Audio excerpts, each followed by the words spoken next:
रायपुर थाना क्षेत्र के बालावाला में निजी स्कूल की 23 वर्षीय शिक्षिका ने संदिग्ध परिस्थितियों में पंखे से लटक कर आत्महत्या कर ली। घटना बुधवार रात की बताई जा रही है। शिक्षिका होली का जश्न मनाने के बाद दोस्तों के साथ घर लौटी थी।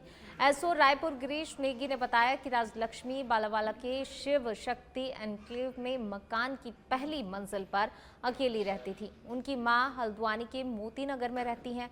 बुधवार को राजलक्ष्मी अपने दोस्तों के साथ होली मनाने बाहर गई हुई थी। रात करीब 9 बजे दोस्त उसे घर छोड़कर गए। इसके महज 15 मिनट बाद नीचे रहने वाले किराएदार विमल भट्ट की बेटी हर्षिता ऊपर गई। उसने राजलक्ष्मी को कमरे में पंखे से लटका हुआ पाया।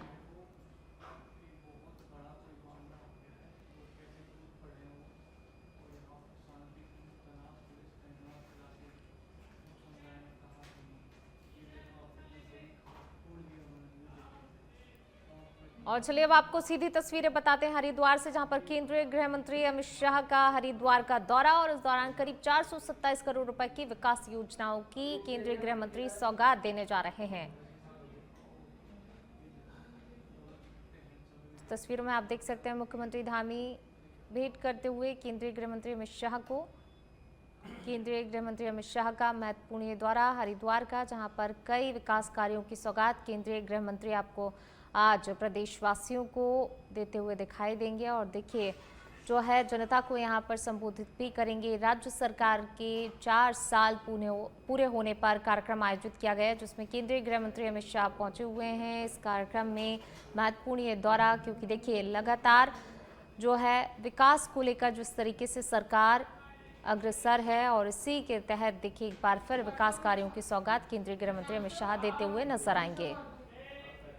बढ़ेंगे आगे। देहरादून से खबर, केंद्रीय गृह मंत्री अमित शाह के प्रस्तावित हरिद्वार दौरे को लेकर उत्तराखंड की सियासत गर्मा गई है। कांग्रेस ने भाजपा पर रैलियों में भीड़ जुटाने के लिए सरकारी तंत्र के दुरुपयोग का आरोप लगाया है। कांग्रेस प्रदेश प्रवक्ता गरिमा दसोनी ने कहा कि इससे पहले देहरादून में हुई प्रधानमंत्री नरेंद्र मोदी की रैली में भी कॉलेजों को नोटिस देकर छात्रों को कार्यक्रम में लाने का दबाव बनाया गया था। उन्होंने आरोप लगाया आशा कार्यकर्ताओं, आंगनबाड़ी कार्यकर्ताओं, स्वयंसेवी सहायता समूहों और महिला मंगल दल की महिलाओं को भी कार्यक्रम में आने के लिए अनिवार्य किया जाता है। गरिमा दसोनी ने कहा कि सरकारी संसाधनों का इस्तेमाल कर भीड़ जुटाना लोकतांत्रिक परंपराओं के खिलाफ रहा है और भाजपा लगातार सरकारी मशीनरी का दुरुपयोग कर रही है।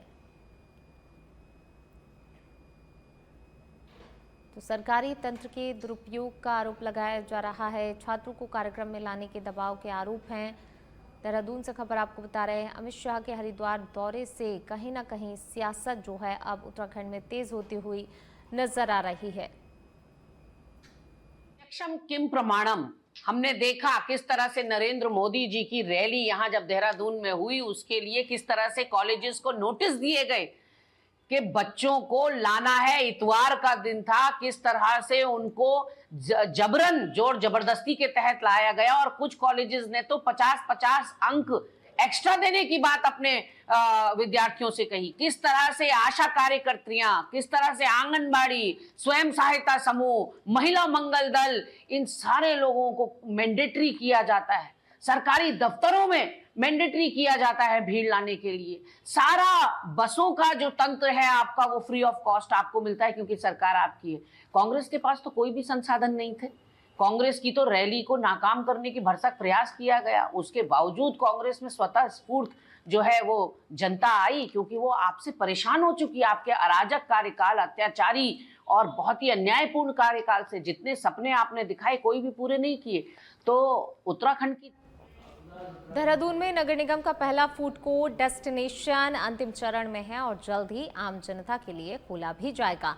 ये फूड कोर्ट रायपुर थानों रोड पर स्थित है और इसमें 31 संगठित दुकानें भी होंगी। यहाँ विभिन्न राज्यों और देशों के व्यंजनों का स्वाद लिया जा सकता है। फूड कोर्ट में स्वच्छता, शौचालय, ओपन डाइनिंग, लाइट शो, बैठने की व्यवस्थाएं और वॉकिंग गैलरी भी जैसी सुविधाएं उपलब्ध होंगी।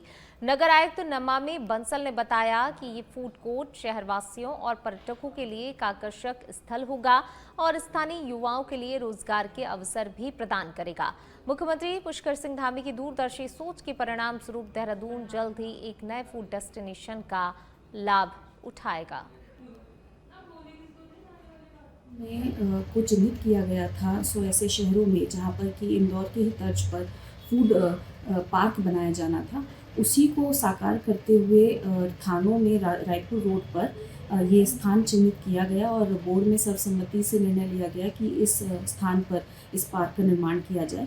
वर्तमान में ये पार्क लगभग बनकर तैयार हो गया है और इसमें कुछ सौंदर्यीकरण और ब्यूटिफिकेशन और साइट डेवलपमेंट का काम अभी जो शेष है वो चल रहा है, उसकी भी 1 माह के अंदर पूर्ण होने की संभावना है। निश्चित रूप से ये अपने आप में जो सड़क पर वेंडिंग को लेकर के समस्या उत्पन्न होती है ट्रैफिक मूवमेंट की, और एक आदर्श फूड जो स्ट्रीट फूड के कई सारे प्रशंसक हैं उन सभी के लिए एक अच्छी स्पेस क्रिएट होगी, जिससे कि ट्रैफिक और सब में सुगमता के साथ साथ एक अच्छा एसेट डेवलप हो जाएगा सिटी के लिए। और इस साइट में पर्याप्त पार्किंग स्पेस रहे, सिटिंग एरिया अच्छा रहे और सारी पब्लिक यूटिलिटीज़ हों, इसका। चलिए रुक करते हैं अगली खबर का। देहरादून से खबर है, मुख्यमंत्री पुष्कर सिंह धामी की अध्यक्षता में कैबिनेट बैठक शुरू हुई। बैठक में प्रदेश हित से जुड़े हुए कई महत्वपूर्ण प्रस्तावों पर मोहर भी लग सकती है। रोजगार, शिक्षा और स्वास्थ्य से जुड़े हुए मुद्दों पर चर्चा संभव है। इस बैठक में इंफ्रास्ट्रक्चर और कानून व्यवस्था से जुड़े हुए प्रस्ताव, एजेंडे भी शामिल हो सकते हैं। आगामी विधानसभा सत्र को लेकर भी कैबिनेट में चर्चा होने की संभावना जताई जा रही है। वहीं पर्यटन को बढ़ावा और महिला सशक्तिकरण से जुड़े हुए फैसले पर भी चर्चा है। कैबिनेट की बैठक में मुख्यमंत्री पुष्कर सिंह धामी, कैबिनेट मंत्री धन सिंह रावत, सतपाल महाराज, सुबोध उनियाल, सौरभ बहुगुणा सहित कई नेता मंत्री मौजूद हैं। तो खास तौर से जिस तरीके से पर्यटन को लगातार बढ़ावा दिया जा रहा है और एक बार फिर इन्हीं विषयों से जुड़े हुए मुद्दों पर चर्चा। इस बैठक में रोजगार, शिक्षा, स्वास्थ्य के साथ साथ पर्यटन जैसे विषयों को लेकर इस बैठक में चर्चा। सीएम धामी की अध्यक्षता में कैबिनेट की ये बैठक हो रही है, जिसमें प्रदेश हित से जुड़े हुए कई महत्वपूर्ण प्रस्तावों पर चर्चा के साथ साथ कई महत्वपूर्ण प्रस्तावों पर मोहर भी लगाई जा सकती है।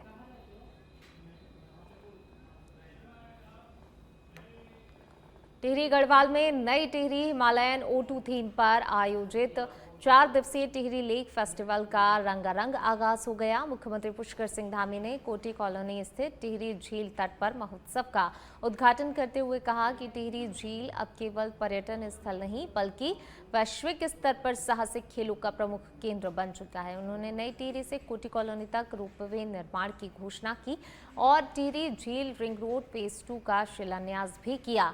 मुख्यमंत्री ने बताया कि टिहरी में वर्तमान में boating, jet ski, kayaking, canoeing, scuba diving, parasailing और क्रूज जैसी कई साहसिक गतिविधियां संचालित हो रही हैं, जबकि सुनार गांव और तिवार गांव का मॉडल विलेज और होम स्टे गांव के रूप में लगातार विकास किया जा रहा है।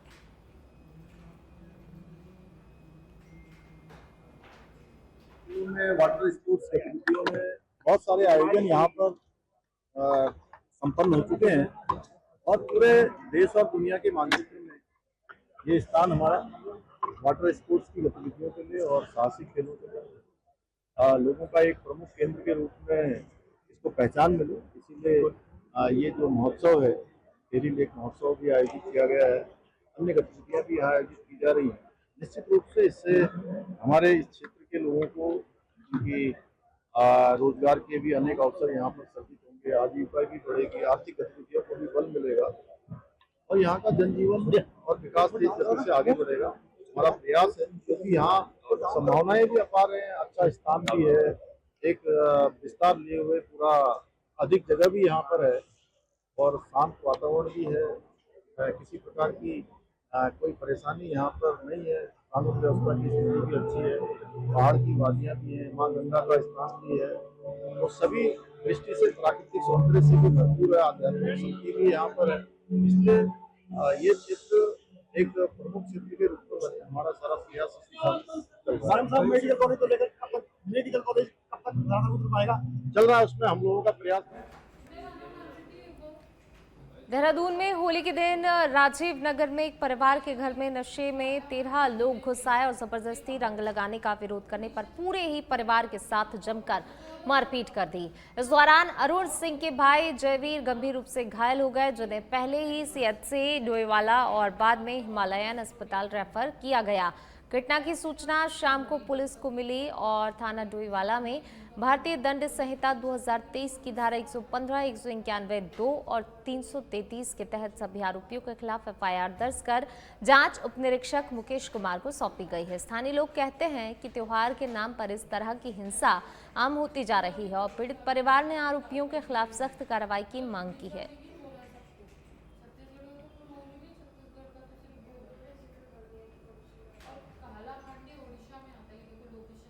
होली पर 13 लोग अचानक घर में घुस आए और जबरदस्ती रंग लगाने की कोशिश की और इस दौरान जब परिवार ने विरोध किया तो परिवार के साथ जमकर जो है मारपीट की गई, हमला किया गया। थाना डोईवाला के ये पूरा मामला, हालांकि आरोपियों के खिलाफ जो है मामला दर्ज कर लिया गया है। पीड़ित परिवार ने सख्त कार्रवाई की मांग पुलिस से की है। जयवीर सिंह की वाइफ हूँ। हम लोग 4 तारीख को अपना होली का त्यौहार अच्छे तरीके से मना रहे थे, तभी अचानक से 2 बजे के करीब नंदू जी के बच्चे आर्यन, अर्पित, कुणाल, नंदकिशोर ये सब लोग आकर यहाँ पर हल्लेबाजी करने लगे। तभी मेरे पति जयवीर सिंह ने सबको समझाने की कोशिश करी कि आप त्यौहार के टाइम पे लड़ाई दंगा ना करें, मगर फिर भी वो लोग नहीं माने। फिर भी वो लोग थोड़ा सा रुक के फिर दोबारा से आकर यहाँ पे हल्लेबाजी करने लगे। यहाँ तक कि लड़ाई, गाली गलौज, सब लोग बहुत ज़्यादा गाली गलौज कर रहे थे। और हमारी एक मामी हैं, उनके घर पे जाके दंगेबाजी करने लगे, लड़ाई, गाली गलौज, छेड़खानी करने लगे। यहाँ तक कि हमारे एक चाचा जी हैं, उनको मारने लगे बहुत गंदे तरीके से। तभी सारे गली मोहल्ले के लोग आके उनको बचाने लगे। मैं नेहा, जयवीर सिंह। चंपावत से खबर, स्वास्थ्य सेवाओं को मजबूत बनाने की दिशा में बड़ा कदम उठाते हुए जिला अस्पताल में 50 बेड की अत्याधुनिक क्रिटिकल केयर यूनिट का निर्माण तेजी से जारी है। इस परियोजना में आधुनिक MRI मशीन भी स्थापित की जाएगी, जिससे गंभीर मरीजों को जिले में ही बेहतर उपचार की सुविधा मिल सकेगी। जिलाधिकारी मनीष कुमार ने निर्माणाधीन यूनिट का निरीक्षण किया और isolation ward, ICU block, operation theatre, MRI कक्ष और एक्सरे कक्ष सहित सभी हिस्सों का बारीकी से जायजा लिया। उन्होंने कार्यदायी संस्था ब्रिटकोल को निर्देश दिए कि लगभग 20.23 करोड़ रुपए की लागत वाली इस परियोजना को गुणवत्ता और समय सीमा का ध्यान रखते हुए पूरा किया जाए। तो वहीं क्रिटिकल केयर यूनिट में 4 isolation ward, 2 ICU ward, 2 operation theatre, MRI कक्ष और एक्सरे कक्ष जैसी आधुनिक सुविधाएं भी उपलब्ध होंगी।